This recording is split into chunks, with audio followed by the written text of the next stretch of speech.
Welcome to WNL Sports Weekly. I'm Jeremy Franklin. This week we'll speak with women's tennis coach Ishida, riding captain Tamara Morse, and men's tennis player Hayden White.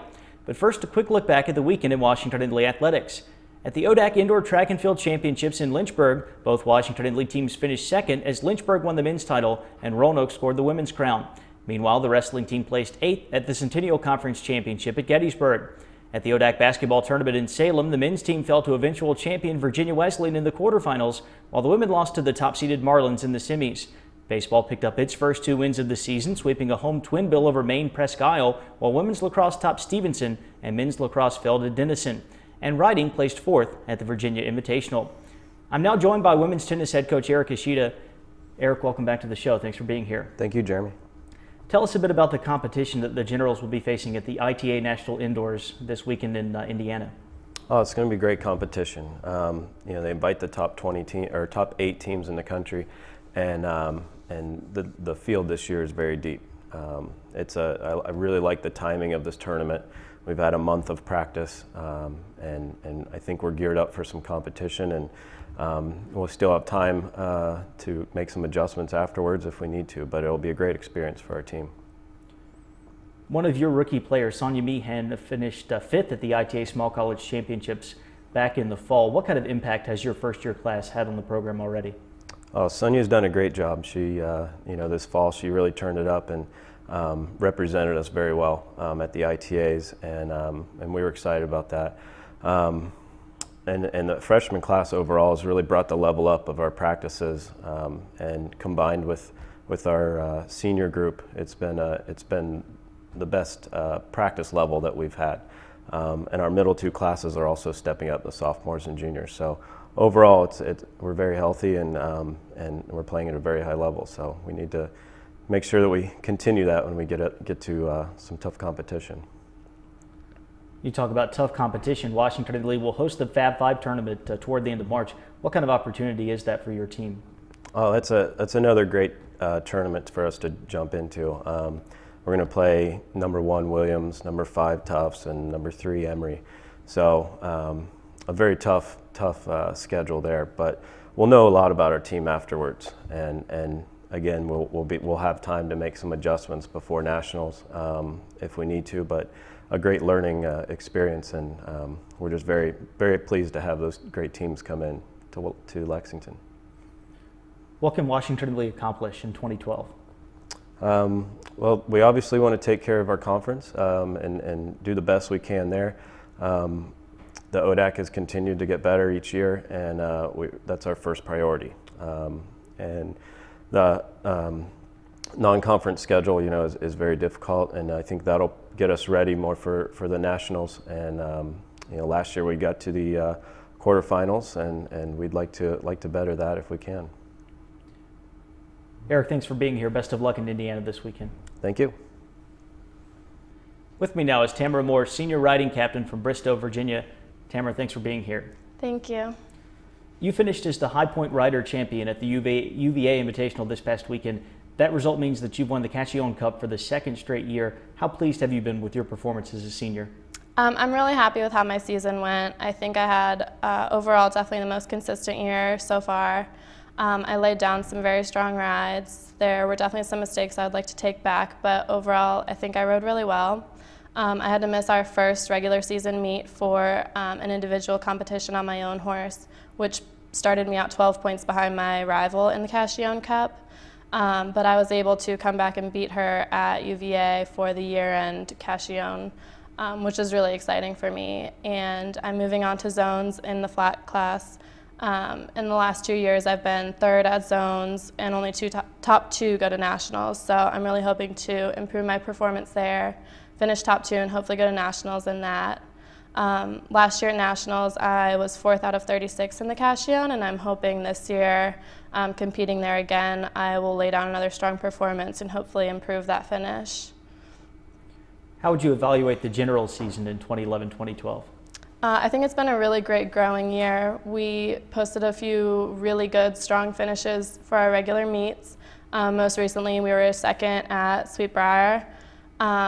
We finished just out of 5th for the year, which is really good out of 12 teams for us. We were 1 point behind 5th. And our last meet was rescheduled, so only half of our team was there because it was over February break. So that was a really strong finish for us for the year, and we have a lot of new riders this year. About half of our team is composed of freshmen and other upperclassmen who have joined for the first time. So the program's really growing, and that's helped us fill in a lot of the lower levels. We're a lot stronger in those classes, which make a big difference in the points for the day at the shows. As well, we've gotten 2 horses donated this year, which has really helped us expand the program because we're really reliant on the horses we have to practice on as far as what we can do and how people can work with them to ride. And most recently, we've added a new assistant coach, which is really helping us grow as a team, and I think it's a sign that the program's really blossoming. What are your expectations for the ODAC Championship coming up in April? The ODAC Championship is a different format than our regular meets. At our regular meets, everyone rides the host school's horses. They draw a name out of a hat and get on, so it's an unfamiliar horse, and the home school has a clear advantage. But at ODACs, everyone brings their own horses, and 4 people ride for each team. So everyone's on very even playing field going into it, and we have such a strong conference that it's really anyone's game going into it, but we're putting together a very strong team, and I think we have the potential to do very well. Last year we tied for second, and the tiebreaker put us in third. I'd like to see us improve that for the year, but I think we definitely have a chance to do very well. What's in store for the Generals at the Collegiate Cup this weekend? The Collegiate Cup, again, is a different format than our regular meets. We have our own horses for it. It is at a regular horse show, and it's like a special night class that colleges and high schools are invited to enter teams in. And each team has 3 riders, so I'm riding, junior Molly Roundtree is riding, and we have a freshman, Charlotte Kiesler, riding. Last year we finished second, just behind the host school, Virginia Intermont, for the night, and we're really hoping to beat them this year. We'd like to bring home the cup, and I think we have the chance to do that. We have really strong riders going into it. Tamara, thanks again for joining us. Best of luck the rest of the way. Thank you. I'm joined now by Hayden White, junior tennis player from Baltimore. Hayden, thanks for being here. Thanks for having me. You've been playing #1 singles since your freshman year. What is it like, the pressure facing the other team's top player every time out? You know, I really try not to think about it too much about playing their top player. Numbers 1 through 6, all the teams we're playing this year are pretty solid. They're all good. So I can't put too much undue pressure on playing their best player, because once you have too much pressure, you're kind of going to fold. And in reality, 1 through 6 is worth 1 point each. So playing the number 1 versus the number 6, everyone has the same pressure no matter where. So playing number 1 is a great privilege at WNL, but it's been fun. Sometimes there is a little pressure, but like I said, 1 through 6, you're going to face a good player every time. WNL's already taken on 3 nationally ranked opponents. You've got some tough matches on tap for later in the season. How will those contests benefit the team in the long run? Yeah, our trip to California, we played Redlands and Claremont, and then we also went to Baltimore to play Hopkins. And those were tough losses. I think Redlands hurt the most by far. I think they were number 15 in the country at the time.